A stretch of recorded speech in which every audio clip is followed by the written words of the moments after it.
आज बाबा जी ने अपनी मौज में सबको चौंकाते हुए अचानक दिल्ली पहुंचकर संगत को बहुत बड़ी खुशखबरी दे दी। बाबा जी आज दिल्ली भाटी क्षेत्र में विराजमान हैं और कल का जो प्रोग्राम है उसकी जानकारी मैं आप सबके साथ साझा कर रही हूं। इसके साथ ही संगत जी एक और बेहद जरूरी विनती है। खासकर जयपुर जाने वाली संगत के लिए जयपुर भंडारे को लेकर एक बहुत महत्वपूर्ण सूचना आई है, क्योंकि मंगलवार और बुधवार की भारी संख्या में संगत पहुंचने वाली है। इसीलिए मेरी आप सबसे विनती है कि जयपुर रवाना होने से पहले इस बात को जरूर ध्यान से सुनिएगा, क्योंकि यह मौका दोबारा नहीं मिलेगा। जयपुर भंडारा साल में सिर्फ एक बार होता है और जब मालिक खुद ऐसा अवसर देता है तो उसे पूरे ध्यान और समझ के साथ स्वीकार करना चाहिए। फिलहाल इतना ही बताया जा सकता है कि बाबा जी दिल्ली पहुंच चुके हैं और दिल्ली भाटी में विराजमान हैं। कल सुबह बाबा जी दर्शन देंगे या नहीं देंगे, यह पूरी तरह बाबा जी की मौज पर ही निर्भर करता है। संगत चाहे जो पार्टी सेंटर में फोन करके सेक्रेटरी साहब, अन्य मेंबर साहिबा या जिम्मेदार सेवादारों से जानकारी भी ले सकते हैं, क्योंकि बाबा जी की मौज में किसी भी प्रकार का बंधन नहीं होता। संगत जी, यह पूरी तरह बाबा जी की मौज है कि वह दर्शन दे या ना दे, इसमें किसी भी तरह का बंधन नहीं होता। फिर भी अगर कभी मौका मिल जाए तो उस अवसर का लाभ जरूर उठाना चाहिए। जयपुर में 2 दिन का पूरा प्रोग्राम रखा गया है और वहां बाबा जी के आने की बहुत प्रबल संभावनाएं भी बताई जा रही हैं। कहा जा रहा है कि जयपुर आने की संभावना लगभग 99% है, लेकिन फिर भी अंतिम फैसला सिर्फ और सिर्फ सतगुरु की मौज पर ही निर्भर करता है, क्योंकि सतगुरु की मौज को वही स्वयं जानते हैं। इसी कारण मैं आप सभी से निवेदन कर रही हूं कि जयपुर प्रोग्राम से जुड़ी हर बात को, हर एक शब्द को बड़े ध्यान से नोट कीजिए। सबसे पहली और जरूरी बात यह है कि कल सुबेरे जेरे जयपुर के नामदान की पर्चियों की प्रक्रिया शुरू होने वाली है और यह पूरी व्यवस्था हुजूर जी के मार्गदर्शन से ही की जाएगी। अब नामदान की पर्चियों के समय पर आपको सबको ध्यान से सुन लीजिए। जयपुर में कल सुबह ठीक 7 बजे यह पर्चियां बननी शुरू हो जाएंगी। यह प्रक्रिया अलग अलग जिलों के अनुसार रखी जाएगी। सुबह 7 बजे से 9 बजे तक यानी रविवार 1 फरवरी 2026 को अजमेर और जयपुर शहर व जिले के अंतर्गत आने वाले सभी गांव और कस्बों की पर्चियां बनाई जाएंगी। इसके बाद सुबह 9 बजे से 11 बजे तक राजस्थान के बाकी सभी जिलों की संगत के लिए पर्चियां उपलब्ध होंगी। फिर 11 बजे से 1 बजे तक एनआरआई, आरआरएनएमआई, नेपाल और तथा भारत के सभी अन्य राज्यों की यूनियन टेरिटरी की संगत के लिए समय रखा गया है। इस प्रकार देश विदेश से आने वाली पूरी संगत के लिए अलग अलग समय निर्धारित किया गया है, ताकि सभी को सुविधा मिल सके। संगत जी, उम्मीद यही है कि सोमवार को नामदान मिल जाएगा, क्योंकि बुधवार के बाद बाबा जी को सीधे डेरा रवाना होना है और उसी के साथ भंडारे का भी कार्यक्रम तय किया गया है। इसीलिए अगर आप नामदान की पर्ची लेते हैं और आपको पर्ची मिल जाती है तो कृपया इसका विशेष ध्यान रखें कि नामदान किस दिन और किस समय होना है। ऐसा ना हो कि आप यह सोचकर दिन पहले ही घर लौट जाए और बाद में पता चले कि नामदान छूट गया है। इसी कारण मेरी आप सभी से विनती है कि नामदान की पर्ची के साथ साथ अपना आधार कार्ड भी अनिवार्य रूप से अपने साथ लेकर आए। इसके बाद जयपुर से जुड़े ट्रांसपोर्ट को लेकर भी जो जानकारी दी जा रही है वह भी आपके लिए बहुत महत्वपूर्ण हो सकती है। इसे भी आप जरूर सुनें। जयपुर में अलग अलग रेलवे स्टेशन और रविवार में लगभग 4 तारीख तक इन सभी स्टेशनों से यात्रा की उचित व्यवस्था की जाएगी। यानी बुधवार तक चाहे आप ट्रेन से आए या बस स्टैंड पर उतरे, हर स्थान से आपको बसों की सुविधा उपलब्ध कराई जाएगी, ताकि संगत को विलवा, सासा, सासर जाने से कोई परेशानी ना हो। मैं पहले रेलवे स्टेशन की बात कर रही हूँ, जहां से कहां कहां बसें मिलेंगी और उनका किराया क्या होगा, इसकी जानकारी मौके पर ही दी जाएगी। किराया एक तरफ का तय रखा गया है, जबकि बाकी विवरण आप वहीं मौजूद सेवादारों से कंफर्म कर सकते हैं। Jaipur railway station, Gandhinagar railway station और जगतपुरा रेलवे स्टेशन पर विशेष काउंटर लगाए गए हैं, जहां बोर्ड लगे हुए हैं और सेवादार खड़े हैं, ताकि आने वाली संगत को यही दिशा मिल सके। इसके अलावा दुर्गापुर रेलवे स्टेशन पर, खातिरपुरा रेलवे स्टेशन और शिवदासपुरा रेलवे स्टेशन से भी बिलवा सासर सेंटर जाने के लिए बसें उपलब्ध की जाएंगी, जिससे संगत को यात्रा में सुविधा मिल सके। संगत जी, जयपुर पहुंचने के लिए दिल्ली आगरा बाईपास से होकर जगतपुरा रोड का उपयोग किया जाना चाहिए। इसीलिए जो भी संगत जयपुर की ओर जा रही है वह इस मार्ग का बहुत ही सुविधा और खुशी के साथ लाभ उठा सकती है। इसके साथ ही बच्चों के शब्द ऑडिशन को लेकर भी एक महत्वपूर्ण सूचना आई है। जिन बच्चों को बाबा जी साहब या हुजूर जी साहब के समक्ष शब्द गाने हैं, उनके लिए यह जरूरी है कि वह कल यानी 1 फरवरी को वे सत्संग पंडाल के पिलर नंबर 100 से 114 के बीच आकर बैठे। वहां एंट्री के बाद शब्दों को बच्चों को शब्द सुनने का अवसर दिया गया है। जो बच्चे फाइनल में चयनित हैं उनकी प्रवेश प्रक्रिया गेट नंबर 7 से करवाई जाएगी। इसके अतिरिक्त कल सुबह भी सत्संग आयोजित होगा, जिसकी व्यवस्था पहले से तय की गई है। अब ऑडिशन के समय को भी आप ध्यान से सुन लीजिए। सुबह 9:30 बजे के बाद 11 बजे से लेकर 11 बजे तक बच्चों का एडमिशन टेस्ट लिया जाएगा। मैं एक एक बात स्पष्ट रूप से बता रही हूं ताकि किसी तरह की उलझन ना हो। जिन बच्चों को हुजूर जी के सामने शब्द गाने हैं वे अपना आधार कार्ड या कोई भी वैध पहचान पत्र अपने साथ जरूर लेकर आए। इसके साथ ही एक और जरूरी नोट है कि रविवार से लेकर बुधवार तक यानी 1 फरवरी से 4 फरवरी तक जयपुर और उसके आसपास के सभी क्षेत्रों में किसी भी लोकल सेंटर पर सत्संग नहीं होगा। ऐसा इसीलिए कहा गया है क्योंकि सारी संगत और सभी सेवादारों को मुख्य केंद्र पर बुलाया गया है, जहां स्वयं बाबा जी और हुजूर जी के सत्संग आयोजित किए जाएंगे। इसी कारण संगत जी उन दिनों किसी भी लोकल सत्संग सेंटर पर सत्संग आयोजित नहीं किया जाएगा। जयपुर के अलग अलग स्थानों पर जैसे Khatirpura railway station, Jaipur junction, Sindhi camp bus stand, Gandhinagar railway station, Sanga railway station, Narayan Singh circle bus stand, इन सभी जगहों पर सेवादारों की अलग अलग ड्यूटी लगाई गई है। संगत जी, हजूर जी और बाबा जी का यह प्रोग्राम लगभग 1 साल बाद जयपुर में हो रहा है और यहाँ संगत की संख्या भी काफी अधिक हो रही है क्योंकि यह भंडारा मंगलवार और बुधवार को आयोजित हो रहा है। इसीलिए बहुत ज्यादा भीड़ होने की संभावना थोड़ी कम भी है।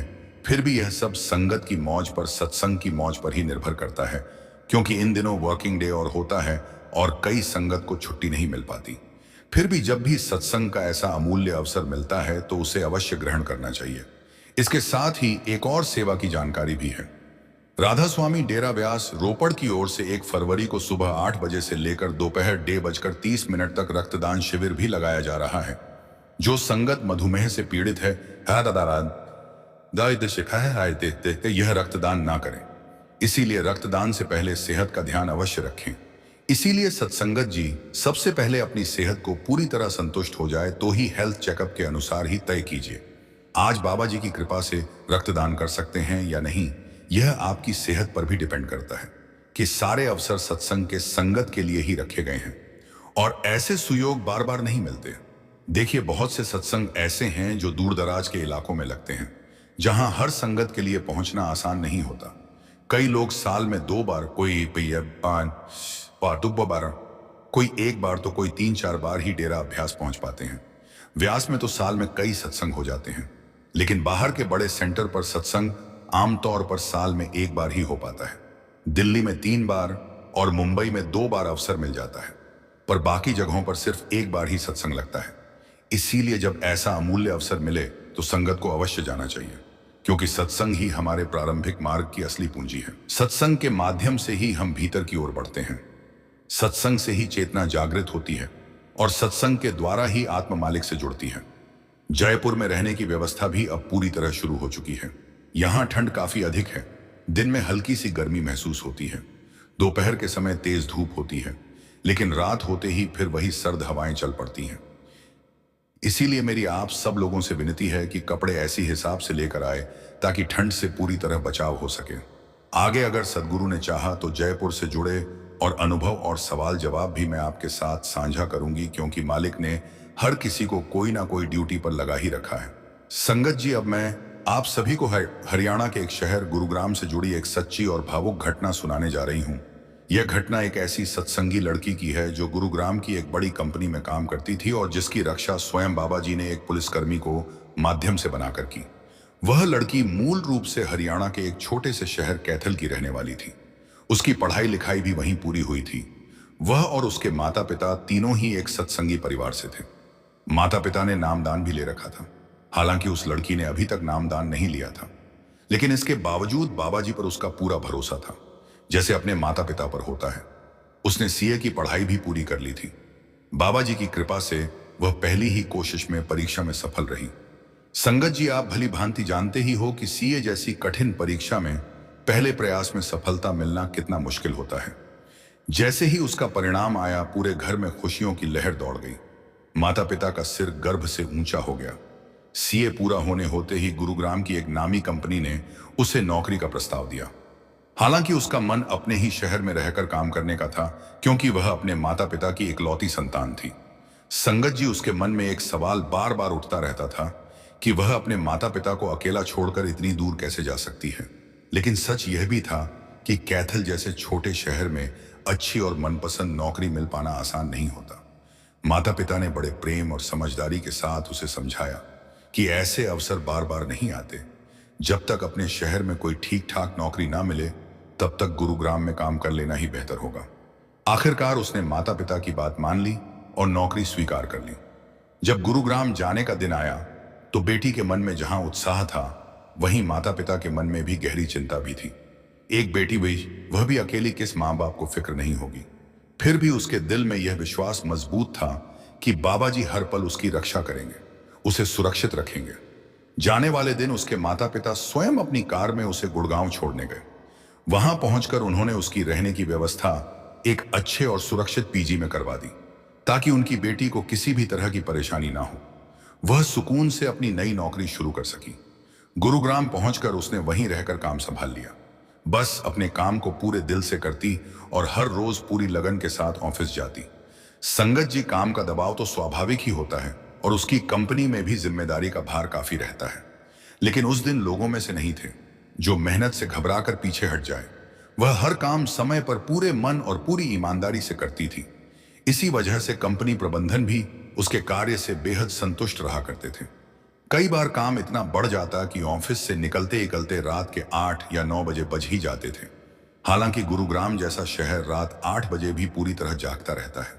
शाम ढलने के बाद भी सड़कों पर रौनक बनी रहती है। दफ्तरों से निकलती भीड़, आती जाती गाड़ियां और चारों ओर फैली हलचल, इन सब के कारण उसे घर लौटते समय कभी डर या असहजता महसूस नहीं होती। ऊपर से जब भी काम के कारण देर हो जाती है, तो कंपनी की ओर से मिलने वाली कैब उसे और अन्य कर्मचारियों को सुरक्षित उनके घर या पीजी तक पहुंचा देती थी। इसीलिए उसे कभी चिंता हुई ही नहीं। वो पूरे ध्यान के साथ अपने काम में लगी रही। इसी बीच मार्च का महीना आ गया। साथ संगत जी, आप भली भांति जानते ही हो कि अकाउंट से जुड़े लोगों के लिए यही समय सबसे बड़ी परीक्षा का होता है। 31 मार्च तक पूरे वित्तीय वर्ष की क्लोजिंग करनी होती है और इसी कारण हर कंपनी का अकाउंट्स डिपार्टमेंट इस दौरान सबसे अधिक दबाव में रहता है। संगत जी, मार्च के महीने में टैक्स से जुड़े अनगिनत काम, रिपोर्ट, स्टेटमेंट्स और पूरे साल के हिसाब किताब को समेटने की दौड़ अपने चरम पर होती है। जैसे जैसे महीने के आखिरी दिन पास आते गए, हालात ऐसे बन गए कि उस लड़की को रोजाना रात 11 बजे तक ऑफिस में रुकना पड़ता था। हालांकि देर रात भी कंपनी की कैब उसे सुरक्षित और आराम से उसके पीजी तक पहुंचा देती थी। इसीलिए उसका पूरा ध्यान सिर्फ काम समेटने में ही लगा रहता। फिर आ गया 31 मार्च, ईयर एंड क्लोजिंग का सबसे महत्वपूर्ण दिन। उस दिन काम का दबाव और भी ज्यादा बढ़ गया।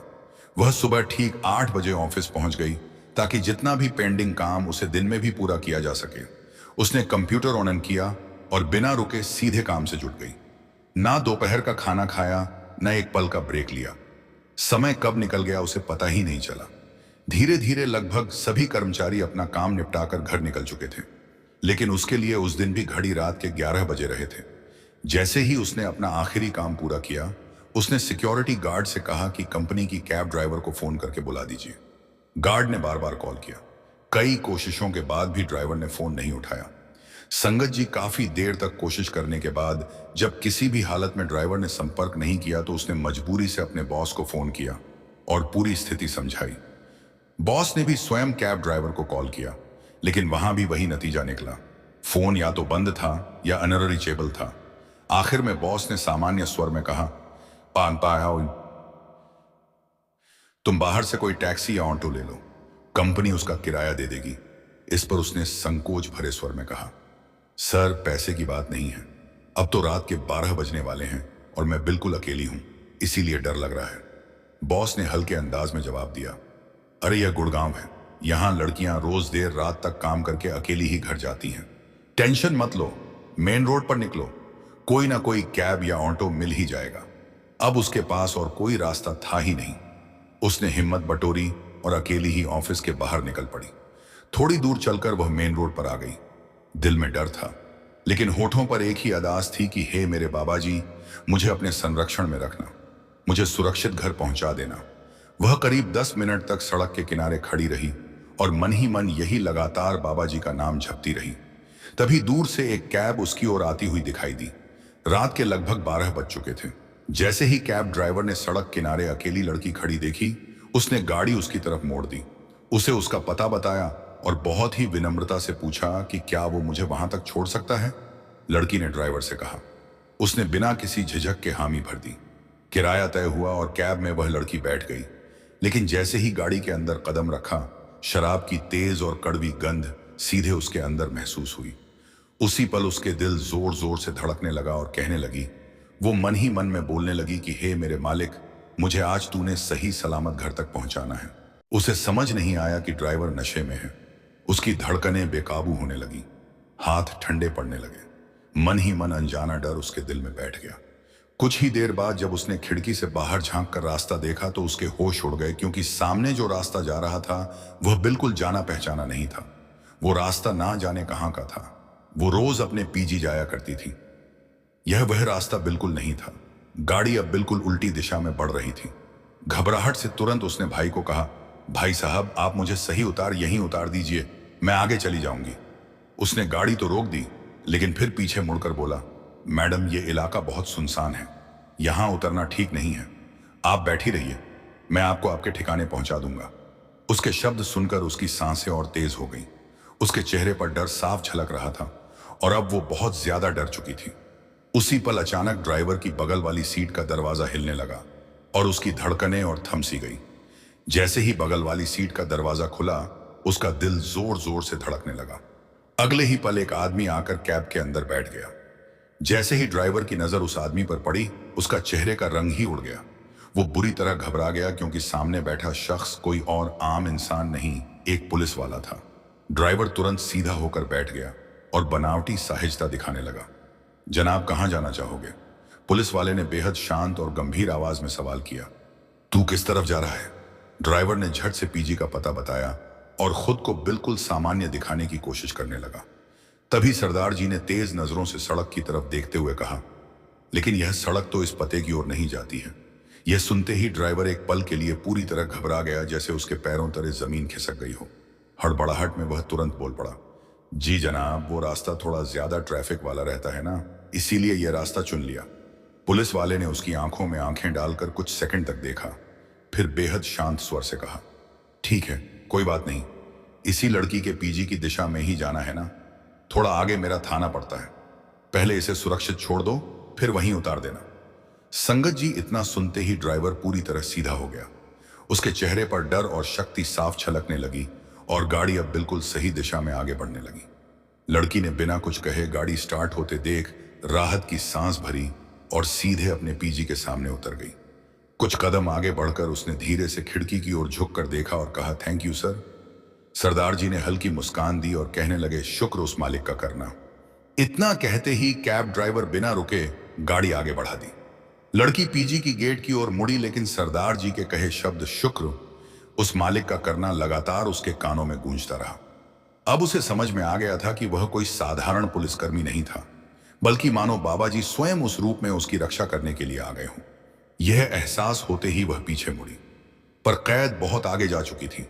उसकी आंखों से आंसू छलकने लगे और मन में बस एक ही भाव उमड़ रहा था कि कैसे किस रूप में सद्गुरु आकर हमारी रक्षा कर देते हैं और अक्सर इसका पता ही नहीं चलता।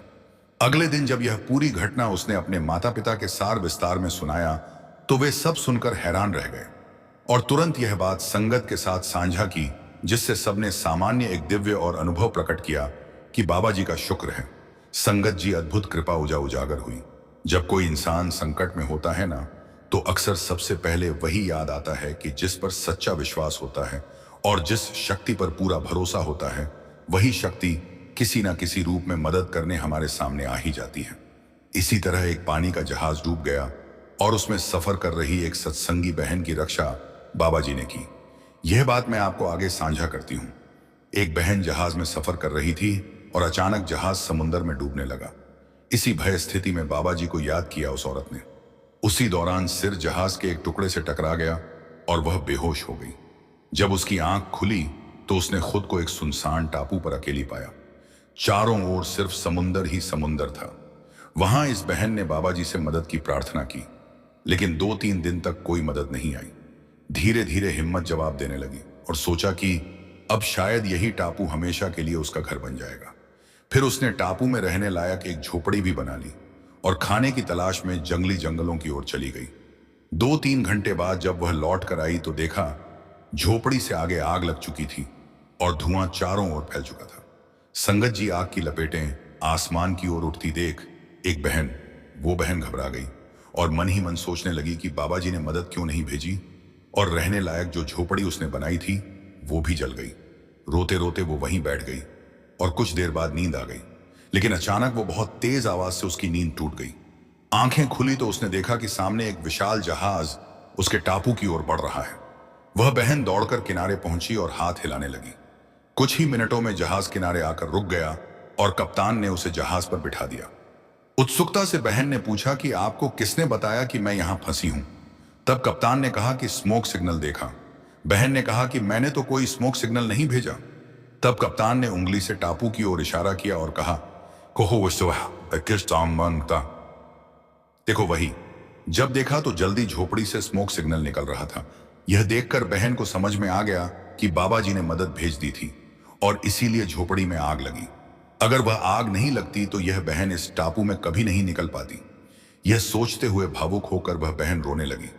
संगत जी, कभी कभी जब लगता है ना कि हमारे साथ बुरा ही हो रहा है तो वो उसमें भी उस सदगुरु की कोई महान कृपा ही छुपी होती है। संगत जी आग की लपटें आसमान की ओर उठती देख वो बहन घबरा गई थी और मन ही मन सोचने लगी थी कि बाबा जी ने उसकी मदद नहीं की, लेकिन उसने अपने आप उस रहने लायक झोपड़ी बनाई थी जो जल गई। उसने और अपने मन में सोचा कि वह मालिक उसकी मदद नहीं कर रहा है, लेकिन मालिक अपने बंदों की मदद किसी ना किसी तरीके से कर ही देता है। संगत जी, कभी कभी जब ऐसा लगता है कि हमारे साथ ही बुरा हो रहा है तो कभी कभी हम सोच में बैठ जाते हैं कि ऐसा क्या पाप हमसे हो गया कि मालिक हमारे साथ इतना बुरा किया जा रहा है। लेकिन बाद में समझ में आता है कि उस छोटे से नुकसान के बदले मालिक ने हमें बहुत कुछ दे दिया है। वह कहते हैं ना, तेरा भाना मीठा लागे। मतलब मालिक चाहे सुख दे, दुख दे, दर्द दे या तकलीफ दे, सब उसकी मर्जी से ही होता है। संगत जी, जिस दिन यह सोच हमारे मन में उतर जाएगी ना, उस दिन दुख और तकलीफें हमें परेशान नहीं करेंगी, बल्कि हम मालिक की रजा में रहकर उन्हें सहज भाव से स्वीकार कर लेंगे। संगत जी, अब जाते जाते संगत से हाथ जोड़कर विनती है कि कमेंट में राधा स्वामी जरूर लिखिए और संगत बड़ी खुशी से चैनल को सब्सक्राइब भी कर सकती है। राधा स्वामी जी।